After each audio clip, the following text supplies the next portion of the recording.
Hello and welcome to Barbed Wire Strategy. My name is Colonel Jim Love, and I'm so happy you joined us for the 6th episode of the Order of the White Elephant. I've tried to make each one of these videos as short as possible, under 15 minutes that means, so that it's digestible and you can watch, one episode on the toilet and one episode while you're making some food or whatever you're doing. Or you can listen to it, I guess, but you shouldn't listen to it. You should watch it because there's a whole lot of me telling you what I'm doing with the wood, and you have to see it for yourself. This show is on woodworking. This is an actual project. This is the 6th episode on the Order of the White Elephant. If you haven't watched the first 5 episodes, please go back and watch those because you won't know where we are. If you have watched those, then let's get on over to the shop and let's see the next part of this fantastic trophy that I'm making out of all these exotic woods from all over the world. Let's go out there now. We'll see you at the other end of this. Bye-bye.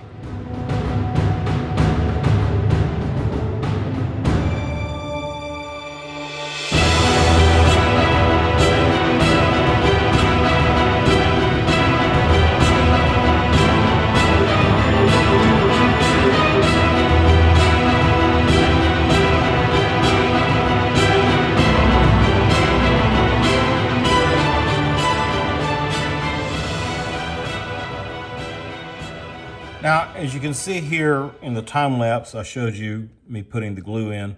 Now, you could very easily cut these mortises down, these tenyons down to what the length is that you're going to go into. And that if you're making some fine piece of furniture, I advise you to do that. Make sure you make them long enough, but don't cut them short, but you can cut them down. In this case, it's not going to matter that much because later on, after these all dry up, and I've taken them out of the vise because there's no point in being in the vise. I just needed the vise to hold this thing while I was doing it.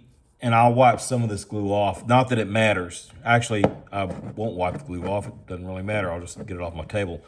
But the reason that these can overhang and they don't matter that much, as you can see, they're hanging out on both ends, is I'm going to come back with a bandsaw and I'm going to cut many sides of this. I'm going to cut right here. I'm going to cut across here.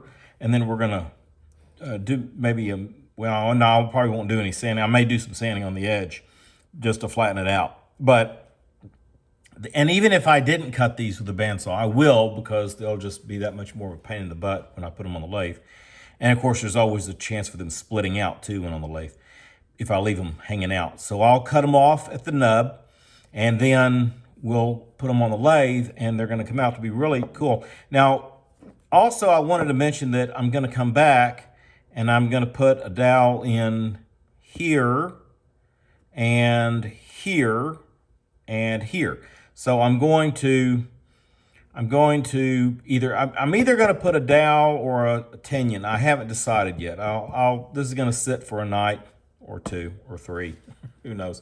But I'll let this sit and then I'll decide. It might be really cool to have tenyons on one side of your column and dowels, which would be round, on the other. But I'll put in 3, or I may put in 2. I may put in like 1 and 2 here.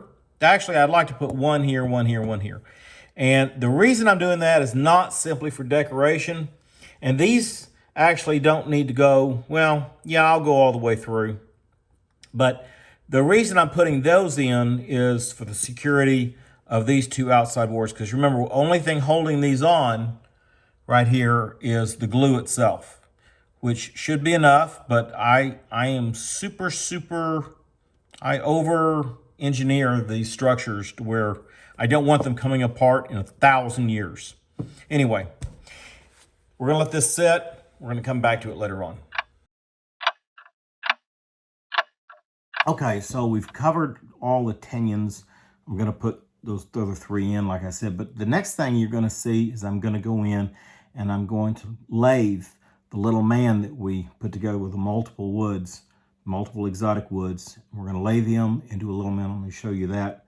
I'll do that. And then the next step after this is we're going to put together a walnut base. We're going to turn that too. And then later on, I'm kind of getting ahead of myself, but we're going to do some kind of a hat. Now, last year I did a top hat. The year before that, and then actually the last 2 years is the first time I've done this large size Let me show you right now the type of grand trophy I did do, just so you have an idea of what I did from 2006 until 3 years ago. I started the trophies in 2006. I wish that I had started when we started the game back in 1995. Although I didn't have a complete wood shop well, I did over at my scrap metal company, but that's before I acquired my skills. So I have no idea what my trophies would have looked like back in 1995. Probably pretty primitive. What we're gonna see is I'm gonna pick out a hat. And 2 years ago, I did kind of this, I don't know, Arabian turban type, not really a turban. I don't know what it is. I don't know even if it's an official hat, but I put this thing on him, and of course I didn't fit it to his head, and every time I see a picture of it, it bothers me. But last year I made up for it by making this giant Abraham Lincoln type top hat, and I actually fit the head up into it so it looks like he's actually wearing. Actually, there's a dowel going through it. We're gonna make some kind of hat, and I haven't decided exactly what kind of hat I'm gonna put on him this year, but we'll definitely put a feather in him, just for the hell of it. Anyway, let's go back to the wood shop and we'll pick up where we left off. All right, here is what we got. These are all glued in. We could have done this probably an hour after gluing those in, but now today is Saturday, barely Saturday. It's almost midnight, getting close. And I've already pre-marked these, and I put these 1.5 inches away from the center. And what I realized what I could do is I don't really need these tinions to go all the way through. In fact, I don't really want them going all the way through crosswise across here, because if I do, with these being, they're 3 inches thick, and so 3/8 would basically decimate like this one right here in the center. And I don't really need, I don't need that. It doesn't have to pass all the way through. So what I'm gonna do is I'm going to pass in, I'm gonna only drill about that far in. I don't wanna get to here, to this tinion, but I'm gonna go about that far in on each side, and then I'll put basically a false tinion in. All I'm trying to do is put a tinion in between this piece right here and the ones on the end that it is glued to. So I'm not trying to secure the entire structure as I was in this one, where it goes all the way through to the other side. So what I'm gonna do is I've already marked these holes. I'm going to go ahead and punch them so that my drill bit will have a place to go. And the reason you want to do these punches is when you're lining up your drill bit, especially if you're trying to do precise work. See, I put these little holes in here. And the reason you want to do this is so that you can stay absolutely precise in your work. And these are pretty much approximately opposite to each other. So there we go, done that. Now, let's drill them out.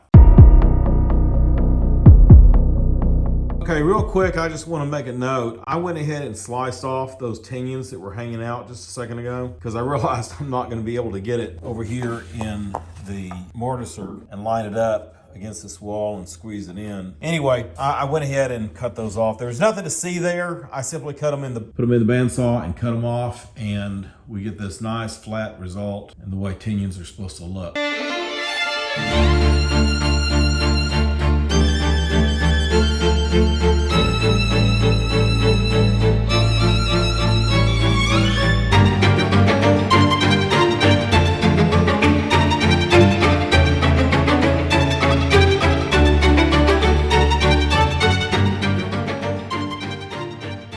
One of the things that you have to do when you mortise your work, when you mortise it and you cut the square holes, you're going to prepare it for your tinion. This is the tinion that's going to go in. So it just goes in just like that. And the problem is that, and I just wanted to illustrate this to you, is that when you're cutting this square hole, let me take you over to the machine so I can show you better what I'm talking about. Okay, right here, as you can see, is your blade. And here's the tip of a bit. So the way this mortise works is it's basically got a set of 4 chisels encased in one cylinder. And in the center, as you can see on this side, in the center is a wide drill bit. And that drill bit, of course, comes down to a head, as any drill bit does, into a point right here. So this is actually doing the drilling, and then these chisels that are very sharp are doing the cutting as it goes through the wood, a chiseling you might say. When you're setting this up, these two pieces are independent within each other.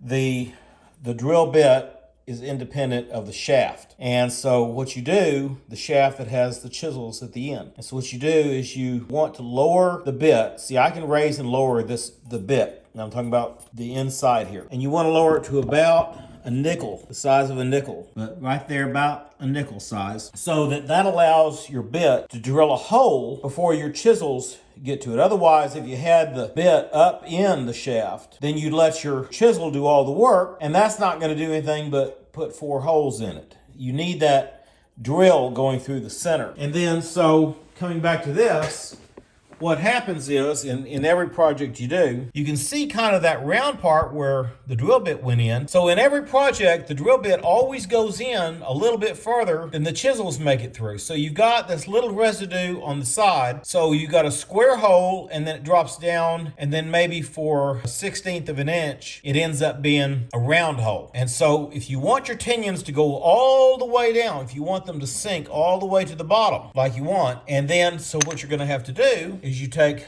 a chisel and you go in here and you're going to chisel out those walls. You're going to chisel out those walls, all those, the round walls, into a square. But I wanted to explain that because that's a large part of working with your mortise. Now, if it doesn't matter, if you're drilling deep and you just need the mortise to, the tinion, to go on down to a certain, but in this case, I've got very little material that I'm dealing with, and I've got shallow holes. So I actually want this to go down as far as it will, even if it's just a 1/16 of an inch or whatever, more the better, especially since I'm going to be turning this object. So just keep that in mind. Well, folks, that's it. This is part 6. This is the ending for the Order of the White Elephant Trophy. I hope you enjoyed it. I hope you got something out of the show. And if you haven't seen, as I say, if you haven't seen the videos on the Order of the White Elephant, go back and watch the first 5 episodes. And don't forget, I'm going to do a show on creating the other 7 trophies, the minor trophies, for our party that we do on December the 30th.